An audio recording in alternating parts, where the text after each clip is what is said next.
নমস্কার, আশা করি সকলে ভালো আছেন। আজকে আমি 2026 সালে বিদ্যালয়গুলির ছুটির তালিকা কেমন হতে চলেছে সে সম্পর্কে আলোচনা করব।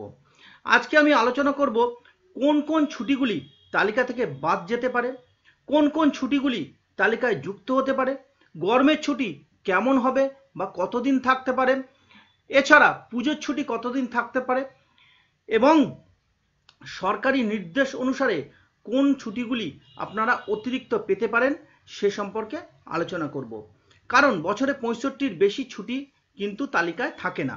তাছাড়া যে সমস্ত বিদ্যালয়গুলি নিজেদের তালিকায় তৈরি করেন ওনারা একটু ধারণা যদি পেয়ে যান তাহলে ওনাদের পক্ষে ছুটির তালিকা তৈরি করতে সুবিধে হবে, সেটাই আমার প্রচেষ্টা। চলুন দেখে নেওয়া যাক আজকের নমুনা ছুটির তালিকা 2026-এ। দেখুন, প্রথমেই আমি রেখেছি, লেখা আছে বিদ্যালয়গুলি 2026 শিক্ষাবর্ষের নমুনা ছুটির তালিকা 1 জানুয়ারি থেকে 31 ডিসেম্বর 2026 পর্যন্ত। প্রথমে রাখা আছে ছুটির উপলক্ষ, মানে কিসের জন্য ছুটি দেওয়া হচ্ছে, তারপর তারিখ, কোন তারিখে ছুটিটা হচ্ছে, তারপর রেখেছি বার, কোন দিনে হচ্ছে, ছুটির দিন সংখ্যা, কতদিন ছুটি থাকছে এবং মন্তব্য। এবং আপনারা জানেন যে ছুটির তালিকায় 3টে পার্ট থাকে। প্রথম পার্ট সেটা হচ্ছে জানুয়ারি থেকে এপ্রিল 2026 পর্যন্ত, দ্বিতীয় পার্ট মে থেকে আগস্ট 2026, তৃতীয় পার্ট সেপ্টেম্বর থেকে ডিসেম্বর 2026 এবং শেষে রেখেছি অতিরিক্ত ছুটির তালিকা, অর্থাৎ সরকারি নির্দেশ অনুসারে কোন কোন ছুটিগুলি অতিরিক্ত ছুটি পেতে পারেন, যেটা 2024 সাল 2025 সালে নিরিখে আমার কিন্তু তৈরি করা।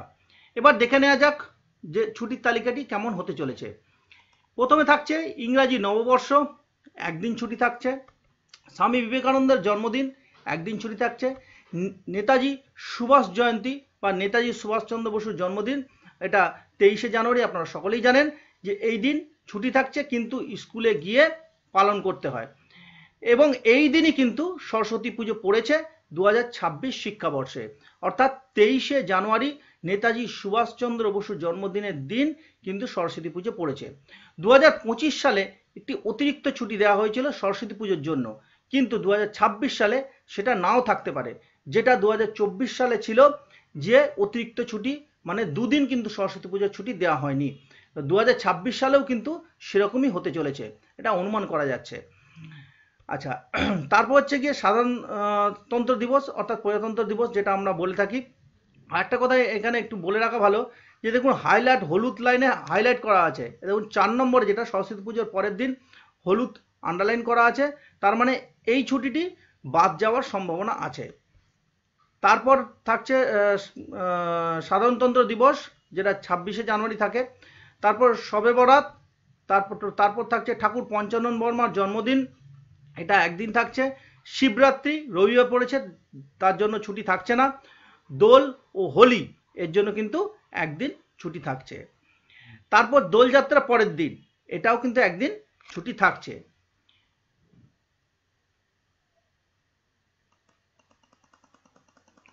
আচ্ছা, এরপর হচ্ছে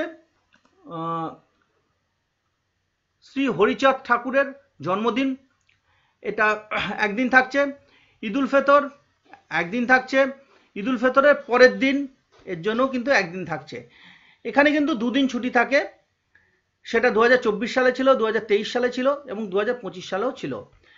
তারপর হচ্ছে রামনবমী, এই দিনটি কিন্তু 2024-23-এ কিন্তু ছিল না, কিন্তু 2025 সালে এই ছুটির দিনটি কিন্তু যুক্ত হয়েছে।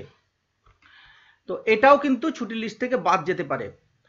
তাহলে এই বাদ যাওয়া ছুটির লিস্ট থেকে যদি এই দিনগুলি বাদ যায় তাহলে সেগুলো কি হবে সেটা আমি পরে বলছি আপনাদের।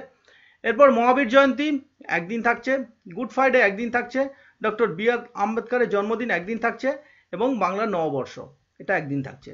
এবার যাই দ্বিতীয় পর্বের তালিকায়, এবার আমরা একটু চলে যাই। অর্থাৎ মে থেকে আগস্টে কোন কোন ছুটিগুলি থাকছে। প্রথম হচ্ছে মে দিবস। আচ্ছা, এই দিনই কিন্তু বুদ্ধ পূর্ণিমা পড়েছে, তো দুটো ছুটি কিন্তু একসঙ্গেই পাওয়া যাবে, ওটা কিন্তু একদিনই থাকছে, অর্থাৎ মে দিবস এবং বুদ্ধ পূর্ণিমা একদিনই ছুটি পাবেন, যেটা শুক্রবার দিন 1/5/2026 হচ্ছে। এরপর গ্রীষ্ম অবকাশ অর্থাৎ গরমের ছুটি, এই জায়গাটা আপনারা একটু দেখুন, এখানে কিন্তু আগের বারে 11 দিন ছিল, অর্থাৎ 2025-এ 11 দিন ছিল, 2024 সালে ছিল সেটা 9 দিন। এবারে কিন্তু সেই রকমই হতে চলেছে, কারণ 65 ছুটির মধ্যে যদি রাখতে হয়, এই গ্রীষ্ম অবকাশকে কমাতে হবে। এবং আপনারা এটা জানেন যে গ্রীষ্ম অবকাশ কিন্তু বাড়ে, গরমের জন্য কিন্তু ছুটি বাড়ে প্রত্যেক বছরই। এখন যেভাবে গরম পড়ছে, বিদ্যালয়গুলিতে কিন্তু ছুটি থাকছে, কেন গ্রীষ্ম অবকাশ 9 দিন থাকতে পারে। তারপর ঈদুল জোহার, বকরি ঈদের আগের দিন, তারপর আছে বকরি ঈদের পরের দিন, অর্থাৎ বকরিদ যেটা আগের দিন, এবং বকরি ঈদ যেদিন সেদিন। এখানে দেখুন 2024 সালে কিন্তু আগের দিনে ছুটি ছিল না, 2025 সালে গিয়ে দুদিন কিন্তু ছুটি দেওয়া হয়েছে। তো এবারে যে 2026 সালে যে তালিকা তৈরি হতে চলেছে, সেখানে কিন্তু এটা বাদ যাওয়ার সম্ভাবনা আছে। এরপর হচ্ছে রবীন্দ্র জয়ন্তী, একদিন ছুটি থাকছে। তারপর মহরম, একদিন ছুটি থাকছে। রথযাত্রার জন্য একদিন ছুটি থাকছে। স্বাধীনতা দিবসের জন্য একদিন ছুটি থাকছে। ফতেয়া দোয়াজ দামের জন্য একদিন ছুটি থাকছে। এই ফতেয়া দোয়াজ দামটা একটুখানি আপনাদের বলে রাখি, এই ফতেয়া দোয়াজ দামের যে ডেটটা দেওয়া আছে 25/8/2026 মঙ্গলবার একদিন ছুটি থাকছে, এটা কিন্তু আরবি যে ক্যালেন্ডার সেখান থেকে নেওয়া। এই ডেটটা কিন্তু অনেক সময় পরিবর্তন হয়। তো এখানে দেখুন 1448 হিজরি অনুসারে কিন্তু এই ডেটটা দেওয়া হয়েছে। তারপর রাখি বন্ধন, এবং এরপরে হচ্ছে গিয়ে জন্মাষ্টমী। এরপর চলে যায় তৃতীয় পর্বতে, সেপ্টেম্বর থেকে ডিসেম্বর 2026।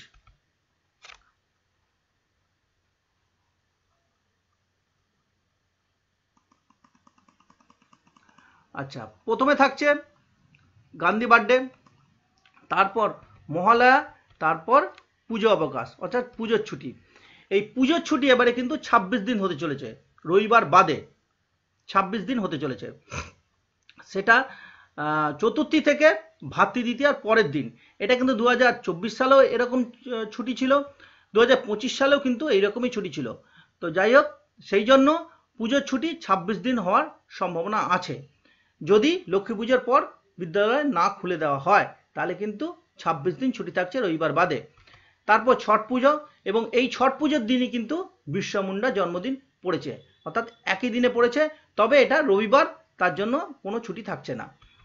এরপর গুরু নানকের জন্মদিন, তারপর বড়দিন। এখানে যে হাইলাইটগুলো যেটা করে দেওয়া আছে, হাইলাইট করে দিয়েছি, এই হাইলাইটগুলো যদি বাদ দেওয়া হয়, তাহলে কিন্তু আপনাদের 65টি ছুটি মিলে যাচ্ছে। তো এই রকমই কিন্তু ছুটির তালিকা তৈরি হতে চলেছে। এবার আসি অতিরিক্ত ছুটির ক্ষেত্রে। প্রথমে গরমের ছুটির কথাটা আমি বললাম যে প্রত্যেক বছরই কিন্তু অতিরিক্ত ছুটি পড়ে গরমের জন্য। এবার এই সরকারি নির্দেশ অনুসারে অতিরিক্ত ছুটি কি পেতে পারেন সেটা একটু বলে রাখি। এবং 2025 সালে যেটা পাওয়া গেছে, 2024 সালেও কিন্তু সেরকমই হয়েছে। এবং আরও একটা বিষয়, 2023 সালেও কিন্তু সেরকম ছুটি কিন্তু হয়েছে। যে যে ছুটিগুলো, সেগুলো সম্পর্কে একটু বলে নিই।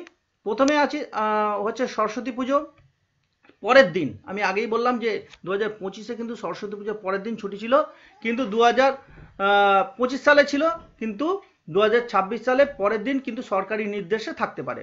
তারপর রামনবমী, তারপর ঈদুল জোহা বা বকরি ঈদ যেটা আমি বললাম পরের দিন, এটা কিন্তু সরকারি নির্দেশে ছুটি থাকতে পারে।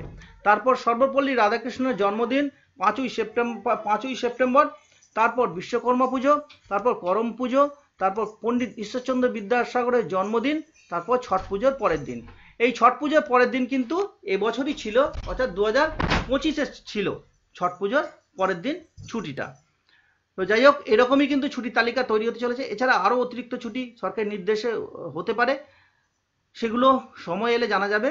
2025-এও কিন্তু বিভিন্ন সময় সরকারি নির্দেশে অতিরিক্ত ছুটি পাওয়া গেছে, এবং 2026-এও কিন্তু পাওয়া যাবে। এবার আমি আমার এই ছুটির তালিকাটি আমার টেলিগ্রাম গ্রুপে দিয়ে দেবো, আপনারা চাইলে সেখানে যুক্ত হতে পারেন। আমার টেলিগ্রাম গ্রুপের লিঙ্ক আমার ভিডিও ডেসক্রিপশন বক্সে থাকছে। সকলে ভালো থাকবেন, সুস্থ থাকবেন, সঙ্গে থাকবেন।